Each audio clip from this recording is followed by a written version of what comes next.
So, what do you do when you don't have any ideas?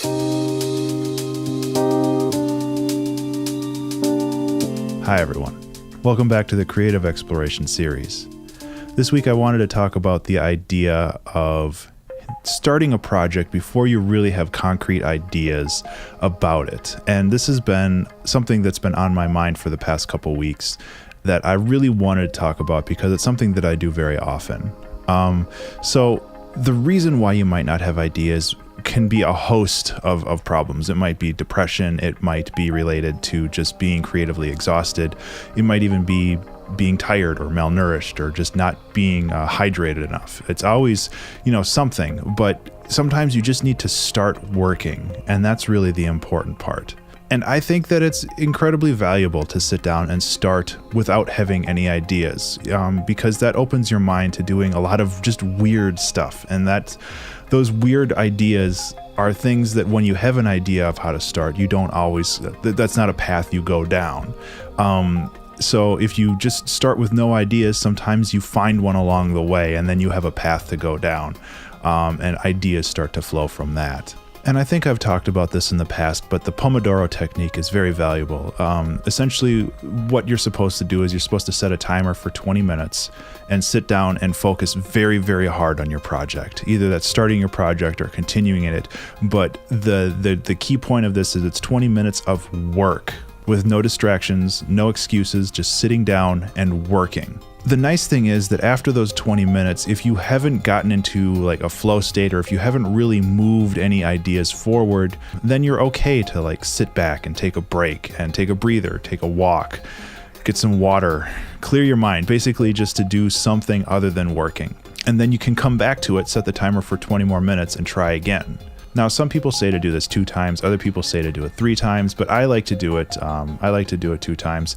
If after 40 minutes of solid, dedicated work, I'm not making progress on something, I feel like I have a solid reason to just kind of walk away for a couple hours and maybe come back later today, maybe come back tomorrow, but I tried and I didn't get anything done, so I'm just going to try again later. And I think that's completely okay. But the nice thing is if after that 20 minutes are up, you realize that you're kind of really focused on this and you have good ideas, then you can just keep rolling with it and keep moving forward with those ideas. And that's really the valuable part. It's there to give you creative momentum, because the hardest part of most any project is getting started. And once you get started, you get those ideas, you get that information flowing, and then it's a lot easier to move forward and expand on those ideas. And now this is a big thing for me. I mean, really the biggest secret I have with the 2-hour track challenge is pretty much 80% of the time when I go into one of these challenges, I have no idea what I'm going to do. I might have a rough idea, or I might have a challenge that I'm going to try to execute on, but that doesn't give me the momentum. That just gives me the direction that I want to go. But just the act of sitting down and focusing on this project, on this challenge,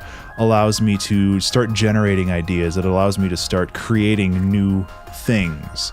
And it's not every time, but most times after 15 or 20 minutes, I have an idea out on the page or out in Ableton, and I'm able to expand on that idea from there. I've basically laid the groundwork by then, and I don't have to worry about the creative stuff as much as I have to just hear what I hear in my head and then just kind of move forward with that. And now, obviously, when it comes to projects with deadlines or things that you need to take care of right now, the Pomodoro Technique or any kind of focusing technique doesn't always work because you actually have a deadline to complete. And that's when you have to just kind of sit down and grind it out. And that's not fun, but that's part of having creativity as your job. That's just how that works. It's unfortunate, but that's part of the job, because you don't have the luxury of pacing yourself the same way. But when it comes to personal projects, I think that it's okay to take things slower, to move at a leisurely pace if you are feeling blocked in some way. So trying the Pomodoro Technique will allow you to take those creative steps in small increments rather than trying to jump from place to place to place. So yeah, that's really all I have this week. I would actually really love to hear your guys' thoughts on this idea, because it's something that's been bothering me the last couple weeks, where I either get overwhelmed with projects and then I kind of just shut down, or I just don't have ideas. And it's good to hear other people's thoughts on how you overcome these issues. So I'd really love to hear your thoughts on that. I mean, the reason this whole topic was brought up is because I kind of pissed away most of my afternoon. It's currently 11:45 at night, and I have to get up at 6 a.m. tomorrow.